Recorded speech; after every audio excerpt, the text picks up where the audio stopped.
আসসালামু আলাইকুম। প্রিয় দর্শক, তথ্য বিষয়ক উপদেষ্টা মাহফুজ আলম সাহেব আজ আমি যখন এই কন্টেন্টটা তৈরি করছি, রেকর্ডিংটা করছি, তার ঠিক 2 ঘন্টা আগে তার ফেসবুকে একটা পোস্ট দিয়েছেন।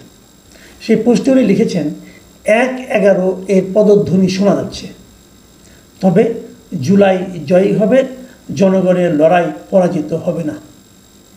2টি লাইনে 3টা বাক্য। প্রথমত বাক্য হলো 1/11 পদধ্বনি শোনা যাচ্ছে। এই যে পদধ্বনিটা শোনা যাচ্ছে, এটার ভিত্তিটা কি? কিভাবে উনি বুঝতে পারলেন যে সে পদধ্বনি শোনা যাচ্ছে? সেই পদধ্বনির শব্দটা উনি কিভাবে শুনলেন, অথবা কোন ঘটনার কারণে উপলব্ধি করতে পারলেন যে 1/11 পদধ্বনি শোনা যাচ্ছে? আচ্ছা, 1/11 জিনিসটা কি সেটা বোঝার চেষ্টা করি। 1/11-তে কী হয়েছিল? আপনাদের মনে আছে 2006 সালের নির্বাচনে, 2006 সালে যখন নাকি বিএনপির মেয়াদ শেষ হলো, তখন 2006-এর বিএনপি মেয়াদের পর তত্ত্বাবধায়ক সরকার গঠন নিয়ে একটা বিতর্ক তৈরি হয়েছিল। প্রথমে বিএনপি চেয়েছিল যে KM হাসানকে, উনি সর্বশেষ প্রধান বিচারপতি ছিলেন, ওনাকে তত্ত্বাবধায়ক সরকারের প্রধান বানাবেন।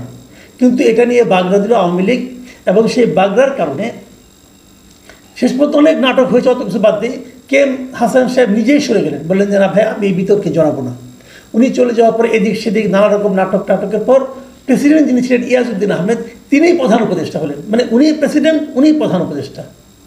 এক অদ্ভুত একটা তত্ত্বাবধায়ক সরকার গঠন হলো, এবং সেই সরকার 2007 সালের 22শে জানুয়ারিতে নির্বাচনের ডেট দিল।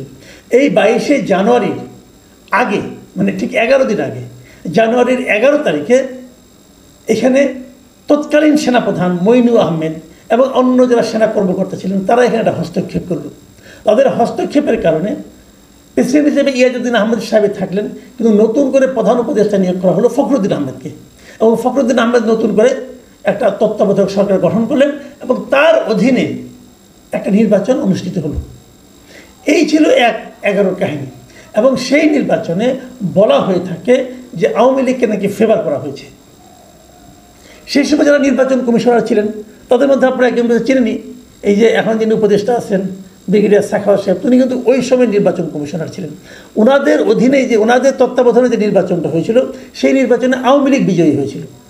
এখন যেহেতু আওয়ামী লীগ বিজয়ী হয়েছিল, এবং 1/11 ওই ঘটনার পর যখন নাকি ফখরুদ্দিন সাহেবদের তত্ত্বাবধায়ক সরকার শপথ নেয়, ওই সময় আওয়ামী লীগের সভানেত্রী উনি বলেছিলেন, শেখ হাসিনা বলেছিলেন যে এই সরকারটা হলো আওয়ামী লীগের আন্দোলনের ফসল। যাই হোক, এগুলো হয়েছিল। তারপর যখন নির্বাচন হয়ে গেল, নির্বাচন হয়ে যাওয়ার পর এই 1/11 ঘটনার মাধ্যমে যে তত্ত্বাবধায়ক সরকার হলো, এটাকে দেখলাম আওয়ামী লীগও সমালোচনা করে, বিএনপিও সমালোচনা করে, দুইজনের সমালোচনা করে। আবার আওয়ামী লীগ ওই সরকারে যারা নাকি এই আর্মিতে যারা এই সমস্ত কাজগুলি করেছিল, তাদেরকে নানা জায়গায় ভালো ভালো পোস্টিংও দিয়েছিল। মাসুদুদ্দিন আহমেদকে ভালো জায়গায় পোস্টিং দিয়েছিল, অস্ট্রেলিয়ার রাষ্ট্রদূত বানিয়েছিল। যাক, সেগুলো পুরোনো ঘটনা, পুরোনো বেশি কেচ্ছা কাহিনী বলতে চাই না। তো সেই জিনিসটার পদধ্বনি এখন মাহফুজ সাহেব দেখছেন কীভাবে।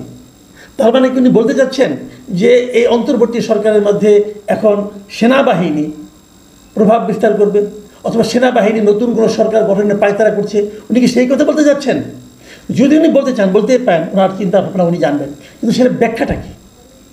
তারপরে এটা বলেছেন যে এই 1/11 হবে জুলাইয়ের বিপরীতে, জুলাইয়ের যে চেতনা তার বিপরীতে, যে কারণে সেই যুদ্ধে জুলাই জয়ী হবে, এবং জুলাইকে উনি জনগণের লড়াই পরাজিত হবে না। জুলাইকে উনি জনগণের, জুলাই জয় হবে জনগণ জয়ী হবে, উনি বলতে চাচ্ছেন। জনগণ এবং জুলাইকে উনি সমর্থন করে বলেছেন, দাবি করেছেন। অতি উত্তম, আমি এটা মানতে রাজি আছি, কোনো সমস্যা নাই। কিন্তু 2024-এর জুলাই আর এখনকার জুলাই কি এক? 2024-এ এই আন্দোলনের সঙ্গে জনগণের যে সম্পৃক্ততা ছিল, এখন 2025-এর জুলাই সেই আন্দোলনের যারা নিজেদেরকে সিপাহসালার ঘোষণা করছেন, নেতৃত্বের কৃতিত্ব দাবি করছেন, তাদের কি জনগণের উপর সেই প্রভাব আছে? অথবা উল্টার দিকে, জনগণের কি তাদের উপর সেই আস্থা আছে? তারা কি আগের মতো নিবেদিত প্রাণ আছে, নাকি তারা নিজেদেরকে নিয়ে চিন্তা করছে, নিজেদের আখের গোছানোর চেষ্টা করছে, এবং এটা করতে যেয়ে বারবার ধরা পড়ে নানা ধরনের ন্যাক্কারজনক ঘটনা জন্ম দিচ্ছে? মাহফুজ আলম সাহেবকে সেই বিষয়টা বুঝতে হবে। যাও, এই যে উনি দিয়েছেন, এই স্ট্যাটাসটার পরে আমি দেখলাম এই স্ট্যাটাসটার মধ্যে 22,000 লোক রিয়েক্ট করেছেন, তারা রিয়াকশন দিয়েছেন, নানা রকম রিয়াকশন দিয়েছেন, 24টা কমেন্ট করেছে এবং 3,100 লোক এই স্ট্যাটাসটাকে শেয়ার করেছে। আমি একটু রিয়াকশনগুলোর ক্যারেক্টার আপনাদের একটু বোঝাতে চাই, কারণ হয় কি রিয়াকশন যদি আপনি বুঝেন তাহলে বুঝবেন মানুষ এটা কীভাবে মূল্যায়ন করছে। এখানে হাহারি রিয়েক্ট করেছে 12,000, লাইক রিয়েক্ট করেছে 8,400, আর কান্না রিয়েক্ট করেছে 2,300 বা অন্যান্য কিছু হয়েছে। লক্ষ্য করুন সবচেয়ে বেশি রিয়াকশন করেছে হাহা রিয়েক্টটাকে মানুষ আসলে নেগেটিভ অর্থে ধরে। তার মানে ওনার এই বক্তব্যটাতে অনেক মানুষের হাসি পেয়েছে, মানে এটা অনেকটা কিন্তু আনন্দের হাসি নয়, এটা অবজ্ঞার হাসি। এরকম হাসি দেওয়ার লোকের সংখ্যা বেশি হয়েছে। এখন এটা কেন হয়েছে এই ব্যাখ্যা আমি দিতে পারবো না। এবং এটা নিয়ে অনেকে প্রশ্ন করেছেন যে আপনি এটা অর্থটা আসলে কী, তখন উনি আবার ওই পোস্টের নিচে আরেকটা ব্যাখ্যা দিয়ে একটা পোস্ট দিয়েছেন এবং সেখানে উনি বলেছেন যে 1-11 পদধ্বনির কথা কেন বলছি, এটা বলে নিয়ে উনি বেশ কয়েকটা পয়েন্ট এখানে দিয়েছেন। আমি সেরকম কয়েকটা পয়েন্ট নিয়ে কথা বলব। যেমন ধরেন উনি একটা পয়েন্ট দিয়ে বলেছেন যে পুরনো অর্থনৈতিক এবং কালচারাল বন্দোবস্ত ফিরিয়ে আনার তোড়জোড়, যার পথ ধরে আওয়ামী লীগকে ফিরিয়ে আনার পথ প্রশস্ত হবে। এটা কিন্তু একদম, আমি কিন্তু এটাকে ভুল বলছি না, বাট এখানে একটু আমার কাছে মনে হচ্ছে যে এই যে বললেন যে পুরনো বন্দোবস্ত ফিরিয়ে আনার তোড়জোড় হচ্ছে, এই জায়গাটাতে আমার আপত্তি। তোড়জোড়টা কে করছে? আসলে তোড়জোড় কিন্তু দেখেন, তোড়জোড় করার মতো লোক খুব বেশি একটা নাই। এই যে হচ্ছে যে নতুন বন্দোবস্তের কথা বলে আপনারা এসেছেন, কিন্তু মাথায় রাখবেন সেই নতুন বন্দোবস্তের গত 1 বছরে আপনারা কী দেখাতে পেরেছেন বলেন তো? একটা বছর আপনারা এখানে নতুন বন্দোবস্ত দেখানোর জন্য সময় পেয়েছেন, একটা ছোটোখাটো একটা দেখাতেন, আপনারা কী দেখাতে পেরেছেন? আপনারা কিছুই দেখাতে পারেন নাই। আপনি পার্ট অফ গভর্নমেন্ট হয়েছেন, সরকারের অংশ হয়েছেন, সরকারের অংশ হয়ে আপনি নতুন কী দেখাতে পেরেছেন?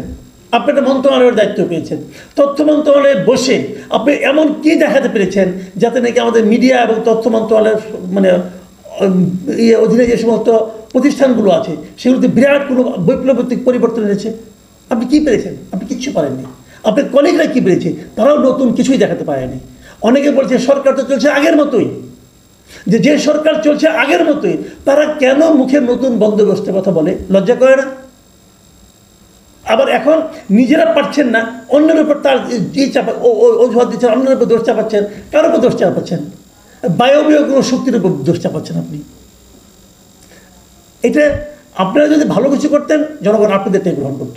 উনি আরেক জায়গায় বলেছেন ক্ষমতার দ্বন্দ্বে দলগুলো নিয়ে জনগণের মধ্যে আস্থাহীনতা তৈরি এবং বিরাজনীতিকরণের পুরাতন প্রচেষ্টা। এটা ঠিক, এটা আমি মানি যে জনগণের মধ্যে কিন্তু এক ধরনের আস্থাহীনতা তৈরি হয়েছে এবং বিরাজনীতিকরণের একটা প্রচেষ্টা দেখা যাচ্ছে।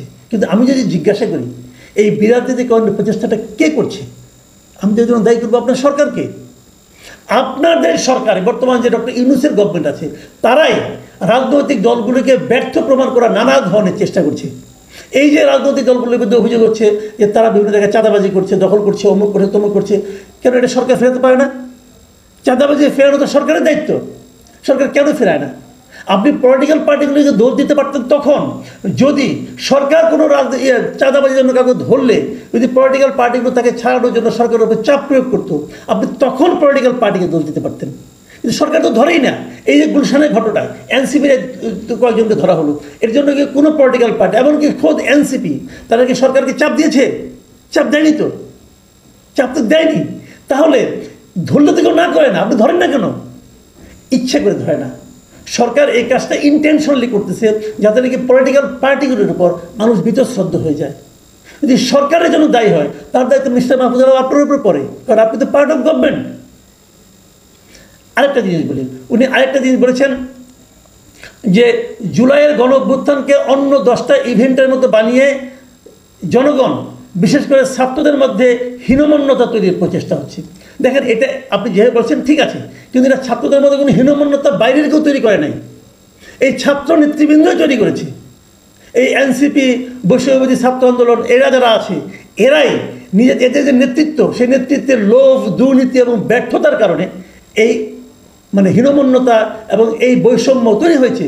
আপনি রিয়াদ এবং তুষারের ঘটনা ধরেন, যে সংগঠনে রিয়াদের মতো চাঁদাবাজ আছে, যে সংগঠনে তুষারের মতো ব্যক্তি আছে যার বিরুদ্ধে নারীরা হেনস্থার অভিযোগ করে সেই সংগঠনে কি আমি আমার সন্তানকে পাঠাবো?